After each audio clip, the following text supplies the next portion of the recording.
Buenos Aires se levanta cada mañana como una mujer que una vez fue hermosa y que aún se viste como si lo fuera. Las avenidas arboladas del barrio de San Telmo conservan la arquitectura Belle Époque de principios del siglo XX. Los cafés históricos mantienen sus fachadas de mármol y sus vitrales originales. Y los edificios de la Avenida de Mayo aún guardan la proporción y la elegancia que alguna vez hizo que la ciudad rivalizara con París, Londres y Nueva York. Pero si bajas a la calle, si caminas más allá de las calles turísticas de La Boca, si entras en los barrios donde viven los porteños comunes, descubrirás algo que los postales no muestran. Una ciudad que ha sido drenada de su propia substancia económica. Una metrópolis que posee toda la infraestructura de una potencia mundial, pero que funciona como una ciudad de renta media en un país que no puede permitirse el lujo de mantenerla. Buenos Aires no es un fracaso físico, es un fracaso económico de proporciones históricas. Y para entender cómo una ciudad que fue la tercera más grande del mundo desarrollado, hace menos de 100 años terminó aquí, necesitamos volver atrás. En el año 1900, Buenos Aires era, sin exageración, la París de América. No era una comparación retórica, era una realidad medible.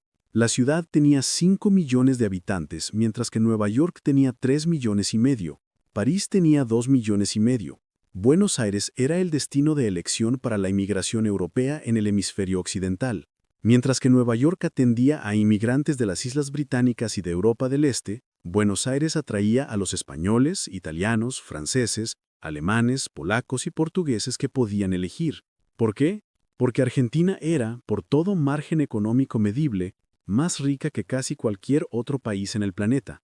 Entre 1880 y 1930, Argentina fue la tercera nación más próspera del mundo, después de solo Gran Bretaña y los Países Bajos. Su Producto Interno Bruto per cápita era superior al de Francia, Alemania e Italia, y comparable al del Canadá y Australia. Buenos Aires fue construida con la riqueza de esa Argentina. Fue construida deliberadamente como un reflejo de París, con arquitectos parisinos contratados, con mármol italiano, con los mejores artesanos de Europa. El Teatro Colón, construcción que llevó 19 años en completarse, fue concebido como el teatro de ópera más grande del mundo. Las plazas, los parques, las fuentes, los monumentos, todo fue diseñado con la intención explícita de crear una capital que competiría en belleza y sofisticación con las grandes ciudades europeas. Y funcionó. A principios del siglo XX, Buenos Aires era un lugar de lujos, de cafés literarios, de debates intelectuales, de oportunidad económica. Los escritores argentinos viajaban a París y se sentían como en casa. Los porteños se consideraban ciudadanos de una metrópolis moderna, cosmopolita, segura de su lugar en el mundo. Pero algo cambió, y el primer cambio fue profundo, invisible, pero estructural. En 1930, Argentina experimentó su primer golpe de Estado militar. Fue el primero de 17 golpes de Estado que marcarían el siglo XX argentino. La inestabilidad política que comenzó en 1930 disrumpió el ordenamiento institucional que había permitido que Argentina prosperara. Entre 1930 y 1983, Argentina pasaría por 6 gobiernos militares diferentes, 5 presidentes elegidos democráticamente que serían derrocados o destituidos, y ciclos interminables de crisis, represión, corrupción y cambios de política económica radical. Cada nuevo gobierno llegaba con un conjunto completamente diferente de prioridades económicas, de relaciones comerciales, de estructuras de poder, mientras que países como Canadá, Australia e incluso Uruguay lograban mantener instituciones estables que permitían la acumulación de capital y la inversión a largo plazo. Argentina se fracturaba. Cada 5 o 10 años la dirección cambiaba. Los inversores no invertían, el capital local salía de Argentina. Las empresas multinacionales que podrían haber construido capacidad de producción en Argentina eligieron otros lugares más seguros. La población, viendo la inestabilidad, también sacaba dinero del país. Eso es lo que se llama fuga de capitales, y Argentina experimentó una de las fugas de capitales más persistentes del siglo. Pero la inestabilidad política fue apenas la primera de las olas de cambio que redefinirían a Argentina y a Buenos Aires. La segunda fue económica y fue global. A mediados del siglo XX, Argentina cometió el error estructural que habría de cerrar cualquier posibilidad de retorno a su posición anterior en la economía mundial. Argentina había construido su riqueza inicial sobre la exportación de productos básicos: carne, granos, lana, cuero. El modelo era simple. Argentina producía materias primas, Europa las compraba a buen precio. Pero después de la Segunda Guerra Mundial, la economía global cambió. La industria química y farmacéutica reemplazó a muchas de las industrias basadas en materias primas. La mecanización agrícola significó que la mano de obra agraria era cada vez menos importante. Más crucialmente, países que antes eran compradores de materias primas comenzaron a producir las suyas propias. Australia, Canadá, Nueva Zelanda, todos productores de commodities, se movieron hacia la manufactura avanzada y la tecnología. Argentina no lo hizo. O mejor dicho, lo intentó demasiado tarde y de manera desorganizada. Lo que Argentina hizo en su lugar fue implementar lo que se llamó el modelo de sustitución de importaciones. La idea era, en lugar de importar manufacturas de otros países, Argentina produciría sus propias manufacturas. Para hacerlo, el gobierno argentino puso aranceles prohibitivamente altos en los productos importados, subsidiaba la manufactura local, controlaba el comercio exterior. En teoría, esto podría haber funcionado. En la práctica, sin la presión competitiva internacional, sin incentivos para exportar, sin el filtro natural que la competencia proporciona, la industria argentina se volvió ineficiente, costosa, de baja calidad. Los empresarios argentinos tenían un mercado cautivo y poco incentivo para innovar o mejorar.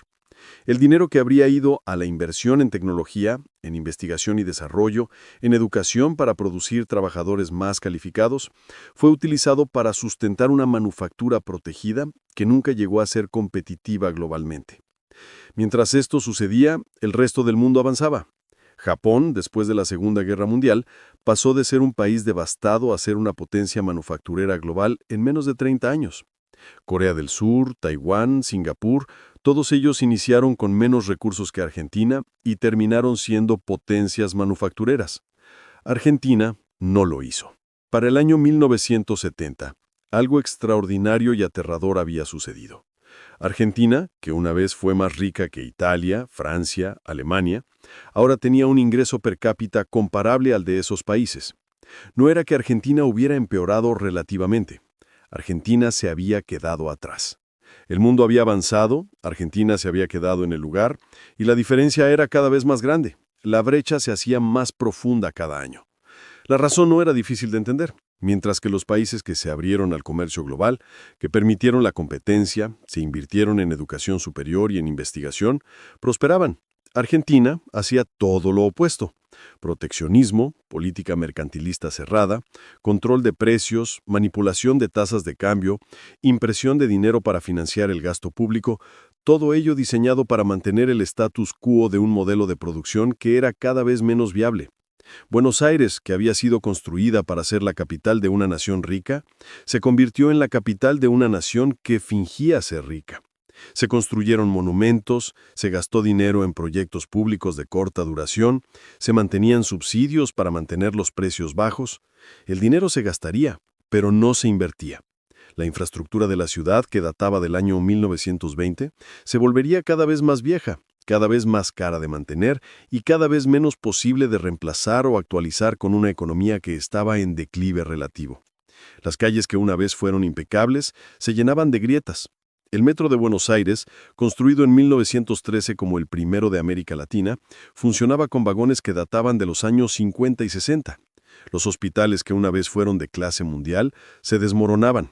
Los parques que una vez fueron orgullo de la ciudad se descuidaban.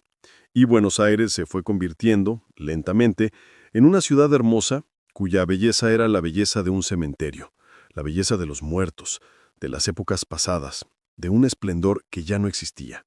El golpe de gracia llegó en 2001. Argentina, que había estado intentando mantener una relación de paridad entre el peso y el dólar estadounidense, entró en crisis. El país había gastado más de lo que producía durante años. Las reservas de divisas se agotaron, la deuda externa creció, el desempleo se disparó. Y entonces, en diciembre de 2001, el gobierno hizo algo desesperado. Decidió congelar los depósitos bancarios. Si tenías dinero en el banco, no podías sacarlo. Si necesitabas dinero para comprar comida, no podías conseguirlo. El país se sumía en el caos. Hubo protestas, asaltos a supermercados, personas murieron en las calles. Fue un momento de ruptura. un momento en el que Argentina se enfrentó a la realidad de que su economía había colapsado.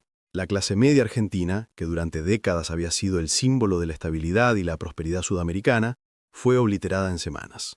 Personas que habían sido trabajadores de oficina, profesionales, comerciantes, se encontraron sin dinero, sin ahorros, sin futuro. Muchos emigraron.